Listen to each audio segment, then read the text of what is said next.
The Battle of Berlin is undoubtedly one of the best known and most emblematic of the entire Second World War. It marked the end of the fighting in Europe, and during the course of it, Adolf Hitler decided to take his own life rather than surrender. But there was a previous conflict that, despite its importance, is often overlooked. This was the Oder-Neisse offensive, in which the fate of the German capital would be decided. Millions of Soviet soldiers faced a demoralized German defense, greatly inferior in number. Despite this, if Joseph Stalin's men thought that their victory was assured, they were faced with the reality that the Germans were not yet completely defeated.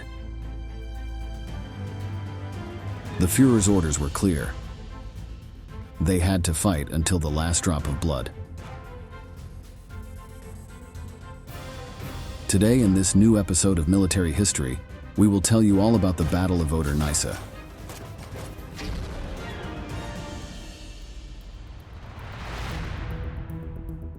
Some historians mark the beginning of the road to Berlin in a battle that took place almost 3,000 kilometers away from the German capital.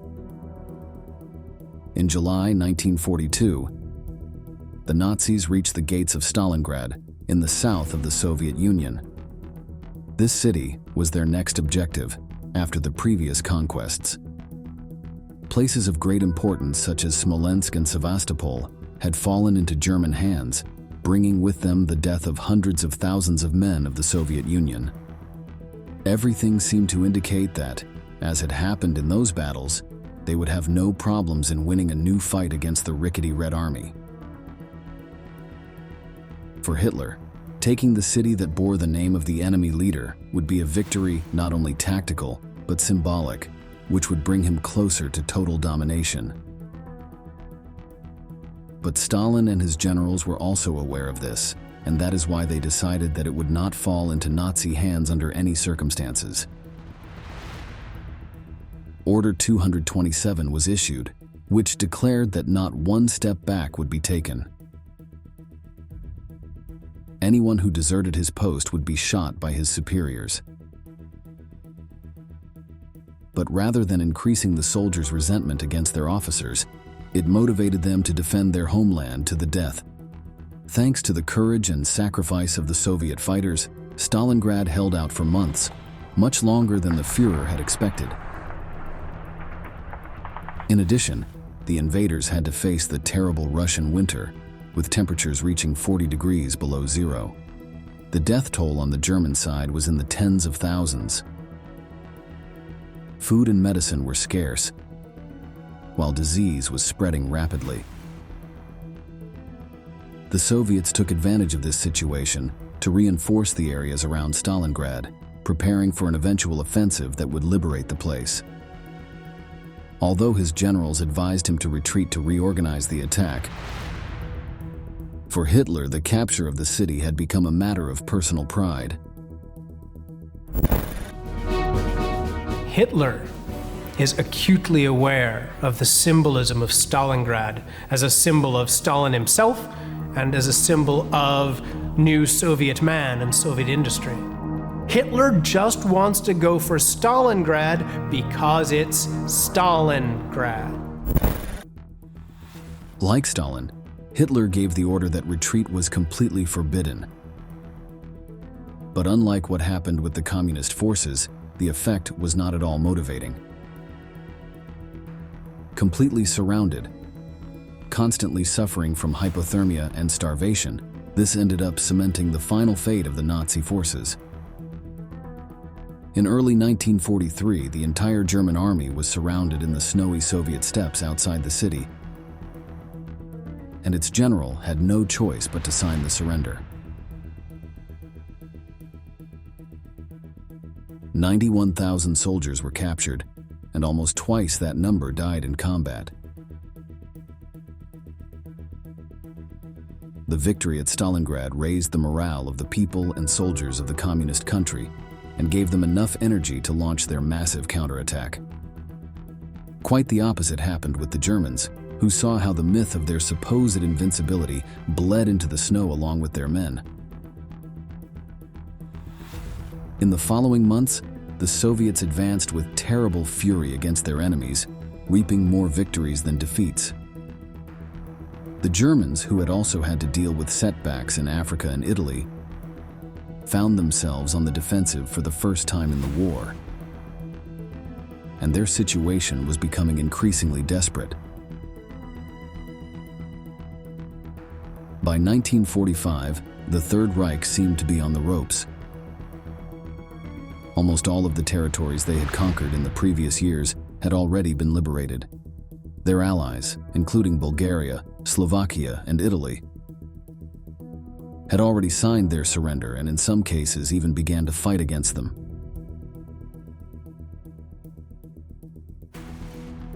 Western powers such as the United States and England had landed on the French coast in 1944 and were advancing at a good pace towards the German heartland. By October of that year, they were already on Reich soil, with several towns and cities in their hands. German counteroffensives, such as that in the Ardennes, did not have the desired effect and could not prevent the American advance.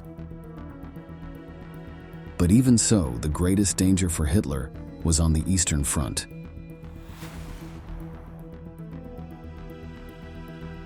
In the first days of 1945, the Soviet army was on Polish territory. The Baltic countries had been almost completely liberated, as had the area of East Prussia. But Joseph Stalin was faced with a dilemma. The leader was very suspicious of his Western allies. He believed that, after Germany was defeated, they would divide up the conquered territory in their favor, ignoring Soviet requests. To prevent this, instead of indicating a direct advance towards Berlin, the Russian leader ordered the launching of a large-scale offensive on a wide front. His idea was to take over as much area as possible so that it would not fall into English or American hands. Of course, his main objective was always the capture of the German capital. This city not only had enormous symbolic value, but was also where important resources were located. For example, part of the German research on the atomic bomb was located there. Of course, Hitler was also an important target. The German leader had moved to his headquarters in Berlin, attentive to the development of the last days of the war. He really saw Berlin as the center of Nazi Germany. He saw capturing Berlin as a moment when the Soviet Union would quite literally physically overrun the Nazis. In much the same way that the Nazis believed that capturing Moscow would be the symbolic moment of the conquest of the Soviet Union. The Soviet campaign that would eventually reach Berlin began on January 12th. On that day, the Red Army launched the Vistula-Oder offensive. The goal was to finish retaking the territory of Poland, one of the few countries still under German control. In a little over 2 weeks, the Nazis were forced to abandon major cities such as Warsaw and Krakow. The concentration camps that lay along the way, for example Auschwitz, were also liberated, although the Germans continued to commit brutalities until the last moment. Death walks, where prisoners were forced to march hundreds of miles to another center, often without any shelter, were very common. Thousands died along the way, victims of cold, exhaustion, or gunfire from guards. By February, the Soviets crossed the banks of the Oder River. They were now officially in enemy territory. The war had reached Germany. At certain points, only 60 kilometers separated them from Berlin, so Hitler wanted to consolidate his defenses to protect the capital. He, however, believed that the Soviet attack would be directed at Hungary, since the Reich's last oil wells were located there. Although some of his generals protested, the leader directed several of his remaining forces to this front, taking them away from others.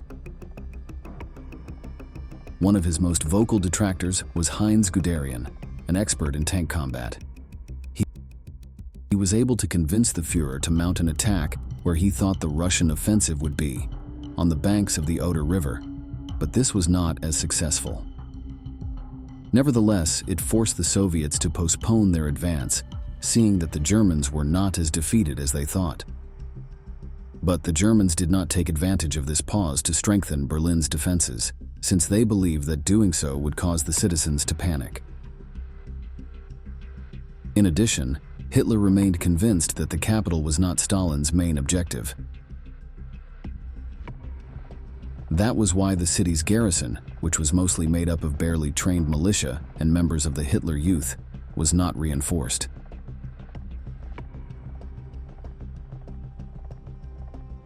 According to several witnesses, the Führer was completely out of touch with German reality.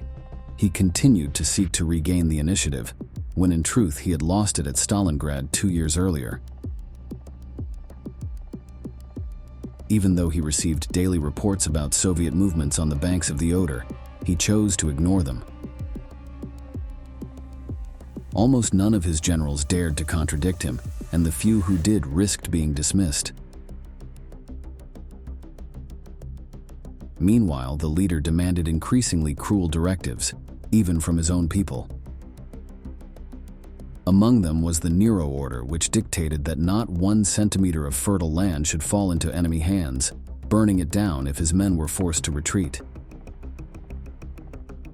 He also ruled that if a civilian waved a white flag, indicating his surrender, he should be executed as a traitor to the fatherland. In this way, he sought to get the entire German population to take part in the defense of the country. Hitler decreed, quote, "Our nation's struggle for existence forces us to utilize all means, even within Reich territory, to weaken the fighting power of our enemy and to prevent further advances. Any opportunity to inflict lasting damage on the striking power of the enemy must be taken advantage of. It is a mistake to believe that undestroyed or only temporarily paralyzed traffic, communications, industrial, and supply installations will be useful to us again after the recapture of lost territories. During his retreat, the enemy will leave behind only scorched earth and will abandon all concern for the population." Hitler made his decisions knowing that, unfortunately for him, the quality of his army was not at all the same as when he had started his campaign of conquest. His most experienced soldiers had been killed or captured on the various fronts where he fought. The majority of his forces were made up of old men or children, incapable of facing the millions of revenge-hungry Soviets. The training they received was not sufficient, and they functioned more as cannon fodder than as effective combat units. Several German counterattacks were attempted, but while some were able to slow the Soviet advance, they all failed in one fundamental matter. None produced such significant damage that it would prevent Stalin's troops from continuing to advance into Germany, liberating territories conquered by the Nazis in their path, such as Austria and the Czech Republic. By April 16th, the German collapse was imminent. Hitler and his most important advisors and generals were in an underground bunker inside Berlin, thinking about how to reverse their bad fortune. Meanwhile, Dwight Eisenhower, the general in charge of the Allied forces in Europe, contacted Stalin. He informed him that the objective of the Western units was Bavaria, in southeastern Germany, to prevent the Nazis from fleeing and regrouping in the mountains. The Soviet leader relaxed, knowing that his long-awaited prize would be his. He ordered his men to begin what would be the last offensive of the entire war in Europe. The Battle of the Oder-Neisse began, named after the rivers that ran near the German capital.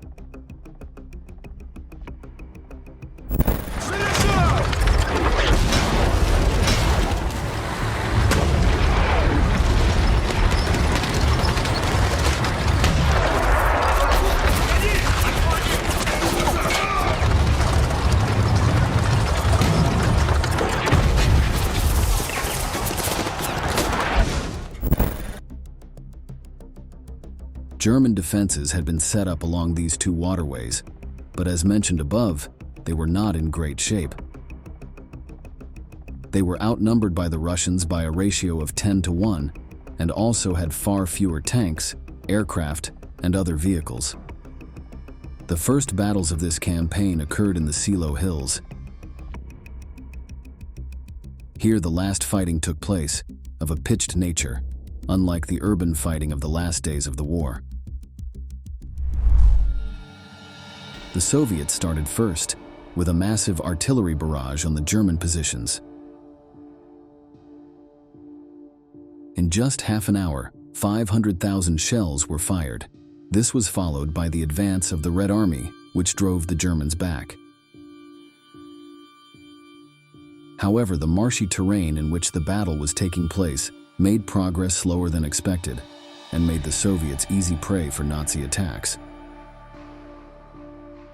Because of this, Marshal Zhukov, in charge of the attack, had to confess to Stalin that the plans were not going as expected. A belt of 88mm flak guns concealed along the foot of the Zelo heights took a heavy toll of the Soviet armor. Every bush and hedge on the heights concealed defensive positions, many of which had survived the bombardments that preceded various phases of the attack. Although the number of casualties was high, reinforcements arrived the next day. To try to counter them, several German units stationed in Berlin were brought to the front, but they were unable to turn the situation around. The Soviets, thanks to their vast numerical superiority, were able to overwhelm the defenders. By the evening of the 17th, the Communists had managed to advance about 15 kilometers inland. Around Silo, things were even worse for the locals. To the south, the 1st Ukrainian Front was dueling with soldiers of the German Army Group Center in what became known as the Cottbus-Potsdam Offensive. The latter's forces were even more weakened, and they were barely able to hold out for a day before being overwhelmed. German General Ferdinand Schörner had 2 armored units in reserve, but he did not decide to use them to strengthen his defense. This proved to be a serious mistake. By the evening of that day, their positions were becoming untenable, and they had to retreat to avoid being encircled. On this flank, the first encounter between Soviet and American troops of the war also took place. The two forces met near the town of Torgau, or Thurgau. Together, they destroyed the Führer Escort Brigade, an armored unit tasked with protecting Hitler. Men from both countries continued to fight together until the end of the war. Until April 19th, fighting continued at Silo and in the surrounding areas. Although thousands of communist soldiers fell to German gunfire or artillery, they had more than 1 million men. If one died, he was quickly replaced by another. That night, the Soviets reached the last German defensive line still standing, and within a few hours they managed to break it. The German 4th and 9th armies had to retreat, as they were in danger of being annihilated. On April 20th, the day Adolf Hitler turned 56, the final phase of this campaign was launched, called the Stettin-Rostock Offensive. Its goal was to continue to gain ground on Germany so that it would not fall into Western hands after the Nazi surrender. It was commanded by General Konstantin Rokossovsky and his 2nd Belarusian Front, which fought against the German 3rd Panzer Army. Rokossovsky was one of the most successful military men of the entire Second World War, having fought and won several of the most important victories, such as Kursk, Kyiv, and Warsaw. The outcome of this operation was no different. This offensive was carried out in conjunction with the beginning of the attack on Berlin, led by the Communist Marshal Zhukov, which began with a massive artillery barrage on the capital. Many civilians died in these first hours, but this was only the beginning. In the following days, The 4th and 9th Armies were cornered near Frankfurt. Although some managed to escape, most of the Nazi fighters were killed in the fighting or captured. Rokossovsky then advanced into northern Germany and encountered British forces, while Zhukov continued his attacks on the capital. The battle would continue for nearly 3 weeks. Hitler, desperate, ordered that all Berliners take up arms and join the defense of the city. Anyone who did not do so could be executed as a traitor. Many suffered this fate. Yet despite the sacrifice of Berliners, whether voluntary or forced, the battle was already lost. Nearly 2.5 million Soviets faced 800,000 poorly equipped, battered, and demoralized Germans. Urban combat was brutal, but it was something the Red Army specialized in, unlike the German forces who preferred open battle. Defensive encirclements fell one after another as Stalin's men and women came ever closer to the bunker where Hitler was holed up. As the Soviets break into the buildings and start attacking the German defenders there, they're also encountering German civilians who are getting killed and slaughtered in the fighting just as badly as the soldiers. It's an ungodly and awful, horrifically nasty battle. On April 30th, with all hope gone, the Führer decided to take his own life along with his wife, Eva Braun. Joseph Goebbels, his propaganda minister, and his wife followed suit the next day after poisoning their 6 children. Before committing suicide, they left orders for the remaining generals not to surrender under any circumstances and to fight to the death. But with the most fanatical Nazis out of the picture, these officers saw no reason to continue fighting a battle that could not be won. On May 8th, they signed the unconditional surrender of Germany's forces. The war in Europe was finally over.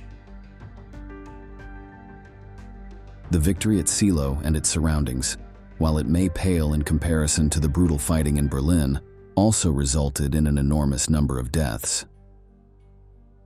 Around 100,000 men, including the last experienced German units, were annihilated in just a few weeks. The Oder-Neisse offensive undoubtedly sealed the fate of the Third Reich and was what led to its destruction and the fall of Hitler.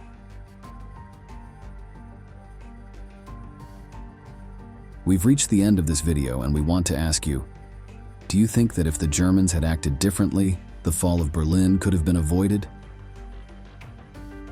Leave us your answer in the comments box below and don't forget to subscribe to our channel to learn about many more military events that left their mark on history.